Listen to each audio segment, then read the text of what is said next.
오늘 본문 말씀인 레위기 14장 33절부터 57절까지 말씀은 나병에 관한 마지막 부분이며 특별히 집에 생기는 나병의 색점에 관하여 하나님께서 명령하시는 내용이 기록되어 있습니다.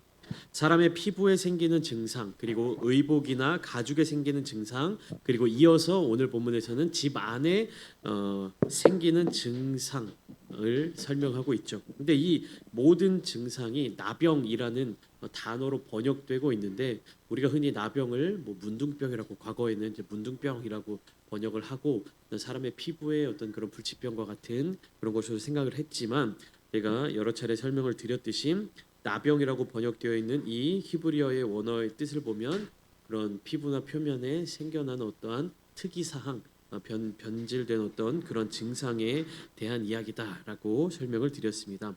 그렇기 때문에 사람 피부에 생기는 나병의 증상, 그리고 의복이나 가죽에 생기는 나병의 증상, 그리고 오늘 본문처럼 집 안에 건물에 생기는 증상 모두 동일한 구조로 말씀하고 있어요. 그리고 그러한 증상에 대해서 하나님께서는 또 동일하게 대응하도록 명령하고 계신다라는 사실을 우리가 알 수가 있습니다. 사람의 피부에나 뭐 옷에나 건물에나 벽이나 이런데 다 동일하게 대응하도록 하나님이 명령하셨는데 우리가 그동안 나누었던 레위기 13장 14장의 말씀을 토대로 가장 먼저 증상을 발견하게 되었을 때 가장 먼저 해야 되는 일이 무엇입니까? 제사장에게 가서 알리는 것입니다. 피부에 어떠한 증상이 생기든 옷에 어떤 증상이 생기든 오늘 본문처럼 집에 어떠한 증상이 생기든 동일하게 무엇을 하라고요? 가장 먼저 제사장에게 가서 알리는 것입니다. 그리고 나서 제사장은요 진찰을 하죠. 제사장이 그것을 진찰한 뒤에 그 다음에 어떤 과정으로 이어지느냐? 이래 동안 지켜보도록 명령하십니다. 그리고 증상이 나타나게 되면은 나병의 증상이다라고 그렇게 확진을 받게 되면 어떻게 합니까? 이것이 나병이다라는 그런 증상이 확진됐다라고 하게 되면 사람이든 옷이든 건물이든 7일 동안 격리를 하게 되는 것이에요. 증상이 보이면 바로 격리를 하게 되고 증상이 보이지 않으면 7일을 더 지켜보도록 합니다. 그러니까 처음 가서 진단했을 때 7일 동안 지켜보고 증상이 계속해서 사라지지 않고 나타나고 있다. 그러면 이것은 나병이니 부정한 것이다라고 해서 격리시킵니다. 옷 같은 경우에는 태워버리기도 하고요. 건물 같은 경우에는 집 같은 경우에는 이렇게 헐어버리기도 하고 혹은 그 나병 증상이 보이는 그 부분의 어떤 벽돌이라든지 이런 것을 꺼내다가 깨버리기도 하고 근데 증상이 보이지 않으면 일주일을 더 지켜보고 이상이 없을 시 정결함을 선언한다. 이러한 과정들을 거쳐서 나병에 대한 명령을 주고 계신 것을 알 수가 있습니다. 오늘 본문 33절부터 47절까지가 바로 이 부분을 설명하고 있는 것이요. 집 안에 부정한 증상을 발견했을 때, 집 안에 나병의 어떠한 것을 발견했을 때 어떤 과정을 거쳐서 그 일들을 처리해라 라고 하는 내용이 오늘 본문 33절부터 37절까지 내용입니다. 그리고 48절부터 53절까지는 집을 정결하게 하기 위한 속죄의 과정을 명령하시는데 지난 시간 함께 나눈 레위기 14장 3절부터 7절까지의 내용과 거의 동일합니다. 여러분들 성경을 펼쳐보고 계시니까 지난 시간 레위기 14장 3절부터 7절까지 말씀 어떻게 기록되어 있습니까? 제사장이 그 환자에게 가서 나병의 환부의 어떤 것을 진찰했을 때 이 사람이 나았다, 환부가 더 회복되었다라고 하면 그 정결함을 받을 자를 위하여 명령하여서 정결한 새 2마리와 백향목과 홍색실과 우슬초를 가져다가 새 2마리 중에 한 마리를 잡아서 피를 처리해서 다른 새에게 뿌리도록 이렇게 명령하는 장면을 우리가 함께 나누지 않았습니까? 근데 오늘 본문 48절부터 53절까지가 바로 이 내용과 동일합니다. 그 집을 고쳐 바른 후에 제사장이 들어가서 그 집이 이제 더 이상 색점이 번지지 않았다. 집에 있는 어떤 그러한 부정한 것들이 다 해결이 되었다라고 하면 마찬가지로 49절에 그 집을 정결하게 하기 위해서 새 2마리와 백향목과 홍색실과 우슬초를 가지고 와라. 재료가 똑같죠. 사람이 정결함을 받을 때와. 그래서 어떻게 합니까? 그 새 하나를 흐르는 물 위에 질그릇 안에서 잡고 똑같습니다. 백향목과 우슬초와 홍색실과 살아있는 새를 가져다가 잡은 새의 피와 흐르는 물을 찍어 그 집에 7번을 뿌린다. 사람에게 이렇게 그 새에게 뿌리는 것, 새를 찍어서 사람에게 뿌리는 것과 또 이제 집에 뿌리는 것과 동일하죠. 그러니까 그 대응이 동일하다라는 것입니다. 이것이 정결하게 되는 과정이다라는 것이죠. 그리고 마지막 54절부터 57절까지 말씀을 통해서 레위기 13장에서부터 14장까지 이르는 나병의 규례에 대한 결론을 맺고 있습니다. 그렇기 때문에 오늘 본문 말씀 길게 느껴지고 33절부터 57절까지 이제 복잡한 내용으로 우리가 이해할 수 있지만 이것 역시 마찬가지로 단락을 구분지어 보고 단락을 나누어 보면 굉장히 쉬워요. 첫 번째로 33절부터 47절까지 집에 나병의 증상이 나타나게 됐을 때 어떻게 처리할 것인가, 어떻게 부정함과 정결함을 결정지을 것인가 똑같습니다. 의복에 핀 곰팡이나 사람 몸에 생겨난 나병의 증상을 대하는 것과 똑같습니다. 48절부터 53절까지도 집을 정결하게 하는 그 과정 똑같이 나타나고 있죠. 그리고 54절부터 57절까지 결론의 메시지를 주고 있는 것입니다.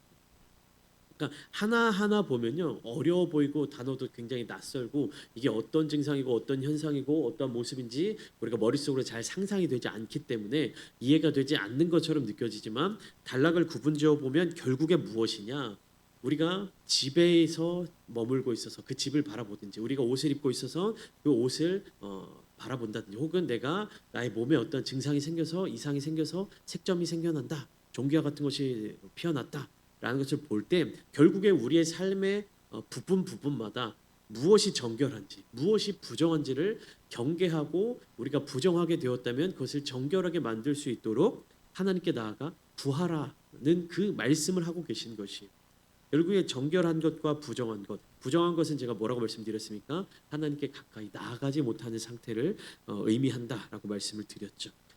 이러한 모든 것들이 하나님의 백성들이 반드시 기억하며 살아가야 될 부분이에요. 뭐예요? 먹는 것에서부터 입는 것과 살아가는 집의 모습, 의식주의 모든 부분을 하나님의 정결한 백성으로서 살아가는 것을 기억해야 한다는 것입니다. 근데 이 명령이 언제 주어졌습니까? 아직 가나안 땅에 들어가기 전에 주어진 메시지.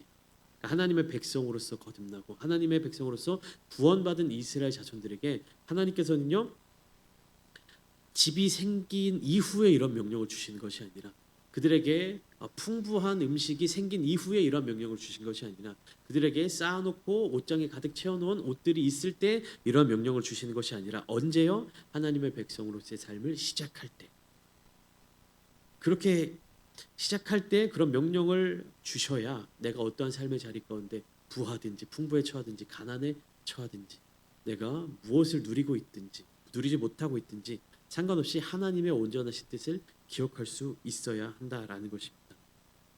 저는 오늘 본문 말씀 중에 어차피 반복되는 말씀이라고 제가 이야기를 드렸죠. 근데 34절 말씀을 한번 같이 보시면 이 말씀 속에 담겨져 있는 그 하나님의 뜻이 굉장히 깊게 다가왔습니다.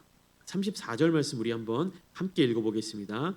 이게 하나님이 모세와 아론에게 주시는 말씀인데요. 34절입니다. 시작. 내가 네게 기업으로 주는 가나안 땅에 너희가 이를 때에 너희 기업의 땅에서 어떤 집에 나병 색점을 발생하게 하거든. 저는 이 말씀이 굉장히 오늘 본문의 핵심이라고 생각을 했습니다. 그러니까 어차피 부정한 모습 그리고 색점이 발견된 것, 나병의 증상이 발견되고 그것을 처리해가는 모든 과정은 사람의 피부에 생기는 현상이든 옷에 생기는 현상이든 다 동일한 과정을 거친다라고 말씀드렸습니다. 결국 우리 집 안에서 이런 부정한 증상을 발견하게 되었을 때도 마찬가지로 그 처리 과정은 동일하게 진행이 됩니다. 근데 이 34절 말씀에서 제가 주목한 단어는 여기 있습니다. 내가 내게 기업으로 주는 가나안 땅에 너희가 이를 때, 지금 이스라엘 백성들은 가나안 땅에 도달하지 못했습니다. 그런데 하나님이 뭐라고 말씀하시냐면 그 가나안 땅을 내가 너희에게 주겠다. 그 땅에 이미 그 땅이 어떤 땅인지 어디에 있는지 누가 살고 있는지 누가 그 땅을 지키고 있는지도 알지 못하는 그 상황 가운데서 하나님께서는요 그 가나안 땅을 너희에게 주겠다. 그리고 무엇으로 주냐? 기업으로 주겠다라고 말씀하고 계십니다. 하나님께서는 가나안 땅을 기업으로 주시는 땅이라고 말씀하셨는데 기업은 무엇입니까, 여러분? 성경 속에서 이야기하는 기업은요, 어, 상속과 유산의 의미가 포함되어 있습니다. 상속, 유산, 기업. 어, 이것은 어떤 의미, 성경 속에서 어떤 의미를 가지고 있냐? 나의 것이 아니다라는 의미를 갖고 있습니다. 나의 것이 아니라 나를 거쳐서 내 후손들에게, 자손들에게 계속해서 이어가게끔 해야 하는 그런 어떠한 소유라는 것이 하나님의 것이고, 하나님께서 나에게 맡겨 주신 것이다. 완전히 나의 소유가 아니라 그것은 하나님의 것이다. 조금 이해하기 쉽게 설명을 드리면, 우리가 뭐 집을 이제 우리가 다 거하잖아요. 집을 거주의 어떤 여러 가지 모습들이 있는데, 이제 집을 내가 구매해서 살아가는, 자가를 소유해서 그렇게 살아가는 분들도 계시고, 혹은 이제 대부분 많이 사시는 뭐 전세를 산다든지 혹은 뭐 월세를 산다든지 뭐 이런 식으로 다양한 주거 방법들이 있잖아요. 근데 하나님이 이 땅을 기업으로 주신다라는 것은요, 뭐 쉽게 이해하기 쉽게 설명을 드리면 우리에게 전세로 주시는 거예요. 전세로 주시지만 그것을 우리 마음대로, 우리 편안하게 그렇게 자유롭게 사용하실 수 있도록 허락해 주신다라는 개념입니다. 그러니까 모양은 전세로 받았는데 마치 우리가 그것을 자가로 소유한 것처럼 쓸 수 있도록, 그 집에서 머물 수 있도록 그렇게 맡겨 주신 것이 하나님의 기업이다라고 우리가 이해하면 좋을 것 같아요. 그러니까 온전한 소유는 하나님께 있지만 그 집에서 하나님께서 기업으로 주신 그 사람들에게는 온전히 자기의 것으로 여길 수 있도록 주신 것이 기업이다라는 것입니다. 핵심은 뭐냐? 내가 살아가고 내가 소유하고 있는 것처럼 보이지만 하나님께서 주신 기업은 나의 노력이나 능력으로 쟁취한 것이 아니라 은혜로 받은 땅이다라는 것입니다. 나는 아무것도 한 것이 없지만 하나님께서 은혜로 주신 곳, 이것이 기업입니다. 하나님의 백성이 살아가는 모든 것들이 바로 이러한 은혜가 담겨져 있다는 것을 상징적으로 보여주신 것이 기업이에요. 그러니까 우리가 눈으로 발견하기 가장 쉬운 것이 무엇입니까? 땅이죠, 땅. 특히 이스라엘 백성들이 자기의 소유는 아무것도 없는 상태로 광야, 사막을 방황하고 헤매고 다니다가 정착하고 살아가는 그 첫 시작을 통해서 가장 그들의 눈에, 가장 그들의 마음에, 가장 그들의 생각에 강력하게 각인될 수 있는 것이 무엇이냐? 땅이라는 것입니다. 땅. 근데 그것이 나의 능력, 나의 노력으로 갖게 된 것이 아니라 하나님이 은혜로 주신 것이다라는 것이 핵심이에요. 그것을 통해서 하나님이 나에게 베풀어 주신 은혜를 기억하는 사람들은 내가 살아가는 인생, 하나님 나에게 주신 사명, 우리 가족들, 집, 나의 소유물들, 이 모든 것이 다 하나님의 기업으로 내가 받아 누리게 되는 그런 은혜인 것을 깨닫게 된다는 것입니다. 내가 지금 입고 있는 옷도 하나님의 은혜요. 내가 지금 서 있는 이곳도 하나님의 은혜요. 내가 살아가고 있는 이 집도 하나님의 은혜요. 내가 살아가는 모든 환경이 하나님의 은혜임을 기억하는 그 가장 중요한 요소가 기업이라는 것입니다. 그렇기 때문에 기업은 어떻습니까? 내가 내 마음대로 써도 되는 나의 소유물이 아니라 하나님의 뜻에 따라서 관리해야 되고 지켜나가야 될 공간이며 자리라는 것입니다. 그러니까 이스라엘 자손들이 지금은 광야에서 천막 생활을 하고 떠돌이 생활을 하고 있지만 가나안 땅에 들어가서 자신들이 기업으로 그 땅을 받게 되고 그 땅에 자기의 집을 세우고 그 집에서 머물며 살아갈 때 그것이 누구의 은혜로 말미암아 이룬 것임을 기억하며 살아야 한다는 것입니까? 하나님의 은혜로 이루어진 것이다 라는 것을 잊지 말아야 하는 것이요. 나도 잊지 말아야 되고 나의 자녀손들도 잊지 말아야 되고 나의 후손들에게까지 그 하나님의 은혜가 계속해서 전달되어야 하는 것입니다. 그 하나님의 은혜를 아는 것, 하나님의 은혜에 감사하는 것, 하나님의 그 은혜에 순종하며 살아가는 것이 대대손손 이어지도록 하는 것이 바로 이 기업이라는 것입니다. 내가 가지고 있는 재산, 내가 누리고 있는 어떤 소유, 이것을 나의 혈육들에게 물려주고 그것을 이어가도록 하는 것이 기업이 아니라 내가 가지고 있고 내가 누리고 있고 내가 소유하는 것처럼 보여지는 이 모든 것들이 다 하나님의 은혜임을 기억하도록 만드는 것이 기업입니다.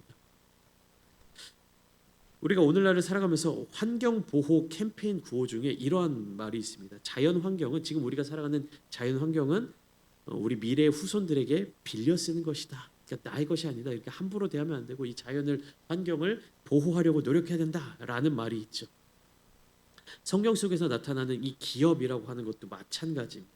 오늘날 우리가 생각하는 부동산처럼 제가 뭐 전세로 비유해서 말씀드렸지만 내가 소유하는 어떠한 것이 아니라는 사실이 나의 자손들에게 나의 후손들에게 하나님의 은혜를 계속해서 이어갈 수 있도록 그 은혜를 깨달을 수 있도록 그 은혜에 감사할 수 있도록 계속해서 하나님께 속한 백성으로 살아갈 수 있도록 만드는 어떠한 매개체라는 것입니다.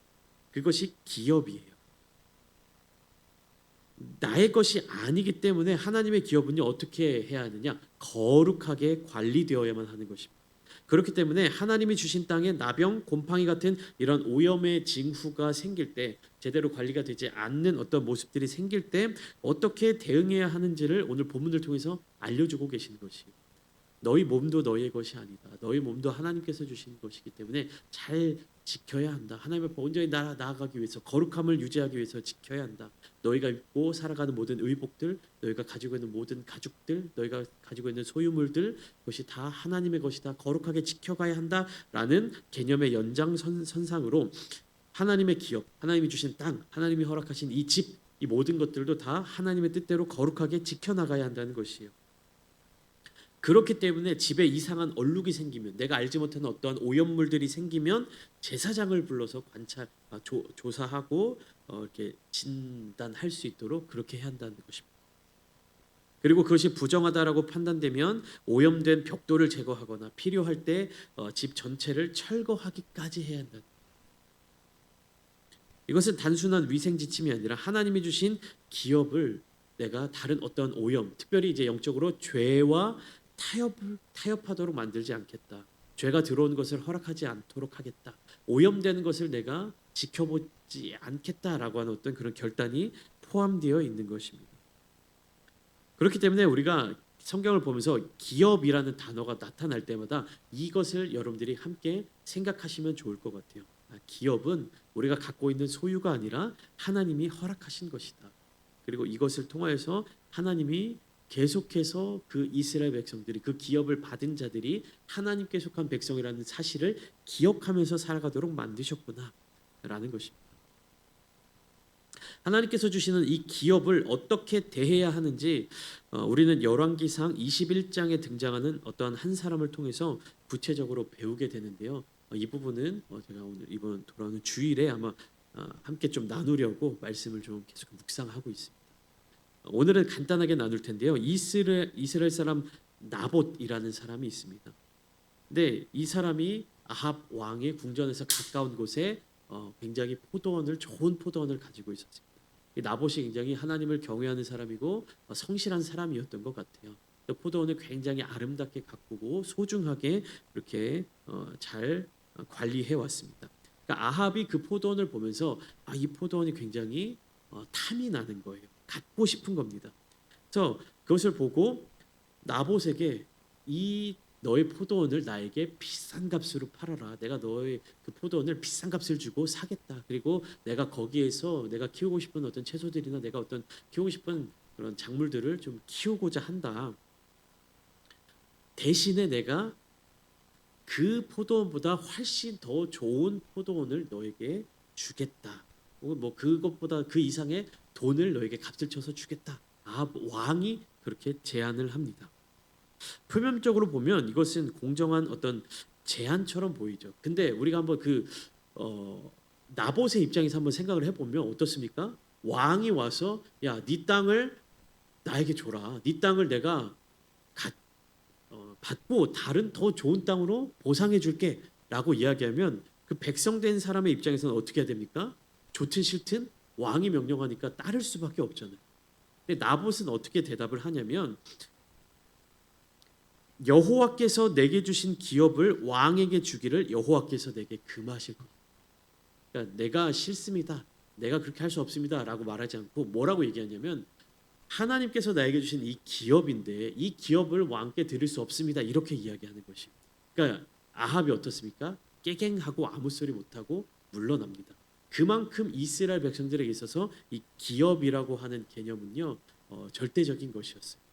왕이 명령하고 왕이 그 포도원을 달라라고 이야기를 하고 더 비싼 값을 주고 내가 치르겠다라고 하는데도 불구하고 이것은 기업입니다라는 말 한마디로 물러날 수밖에 없도록 만드는 것. 나봇은 거룩한 사람이었습니다. 그러나 아합은요 하나님을 두려워하지 않던 사람이었습니다. 하나님의 관점에서 보면 아합의 이 제안은 무엇이냐?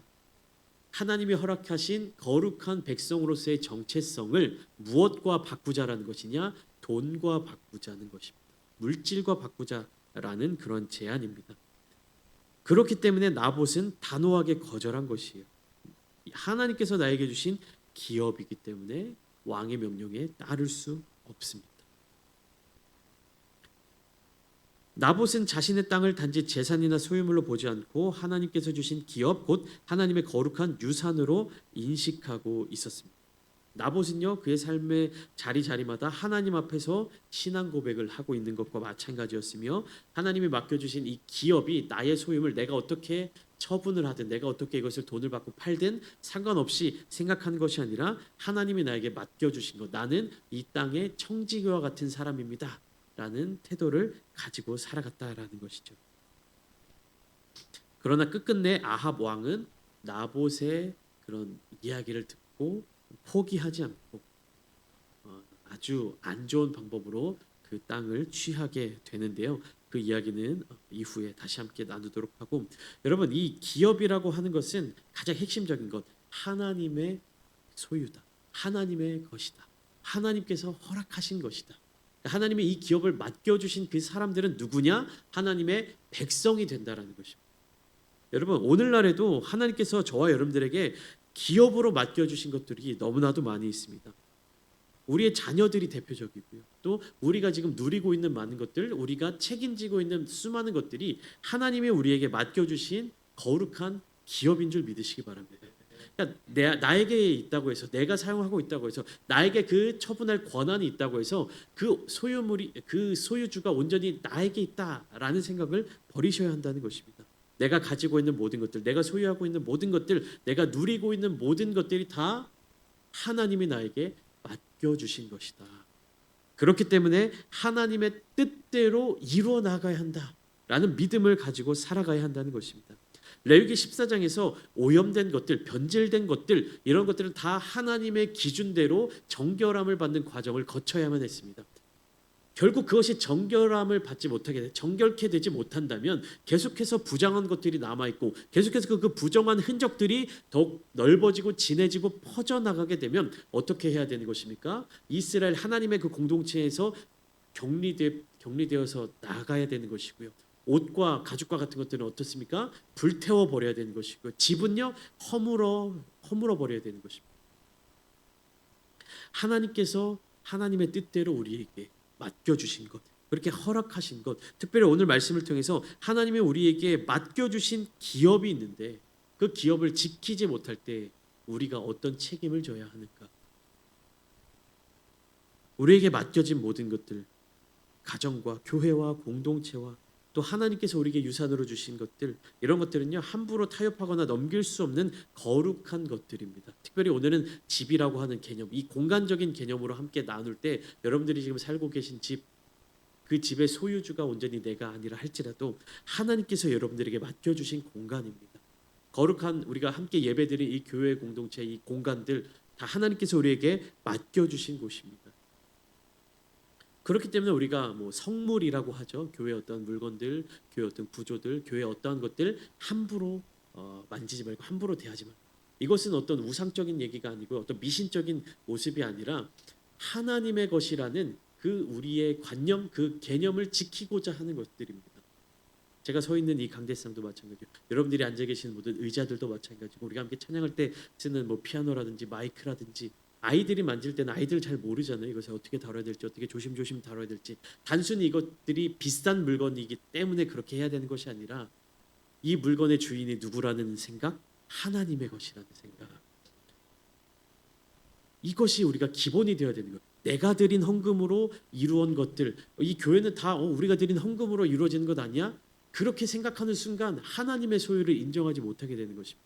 우리가 드리는 헌금도 결국에 무엇입니까? 하나님께서 나의 소유들, 하나님께서 나의 어떠한 물질들 허락해 주신 것의 일부를 하나님의 것으로 떼어 드리는 것입니다.